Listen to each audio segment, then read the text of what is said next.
நம்ம கொஞ்ச நாள் பிரிஞ்சிருக்கலாம். அப்போவாச்சும் ஒருத்தருக்கு ஒருத்தர் புரியுதான்னு பாப்போம். அப்போ செட் ஆகலனா மொத்தமா பிரிஞ்சு போயிடலாம்.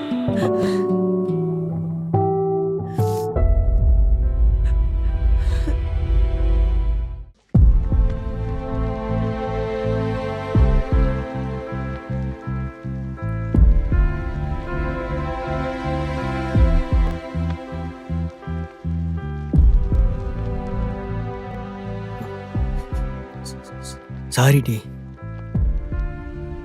நான் கூட லவ்னா கல்யாணத்துக்கு அப்புறம் அவங்கள கேர் பண்ணி பார்த்துக்கிறது, ரொமான்ஸ் பண்ணுறது, கிஸ் பண்ணுறது, லவ் யூ சொல்கிறதுன்னு தான் நினச்சேன்.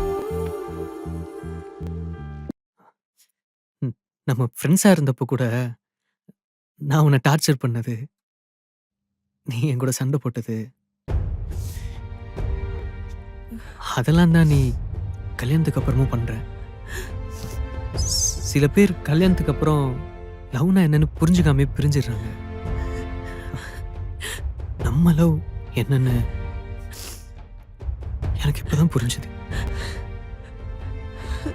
நம்ம சண்டை போடுறது, டார்ச்சர், கோபம், உன் கையில நான் வாங்குற அடி, இதெல்லாம் தானடி நம்ம லவ்.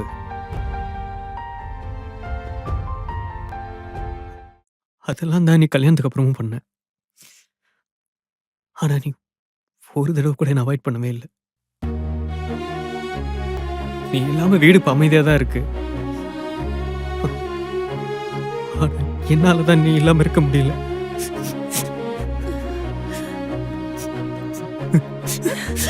சாரி டே, சாரி.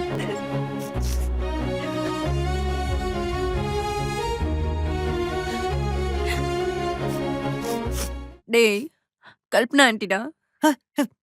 எங்கடி? திருந்தவே மாட்டேன். லூசு. சரி வா, எங்க அப்பா கிட்ட சொல்லி அப்படியே என்ன வீட்டுக்கு கூட்டு போ. ஆமா, நான் ஏன் வரணும்? பின்ன நானும் உன்னை தேடி வந்தேன், நீதான் என்ன தேடி வந்த. அப்புறம் எதுக்கு நீங்க வந்தியா? ஏய், உன்னை பத்தி எனக்கு தெரியாதா? நானும் உன்னை பார்க்க வரல சரியா? நடிக்காத சரியா? நான் தான் உன்னை பார்க்க வரலன்னு அப்ப சொல்றேன்ல. யார பக்கம் இங்க வந்து நின்னையா? நீதான் என்கிட்ட கெஞ்ச வந்த.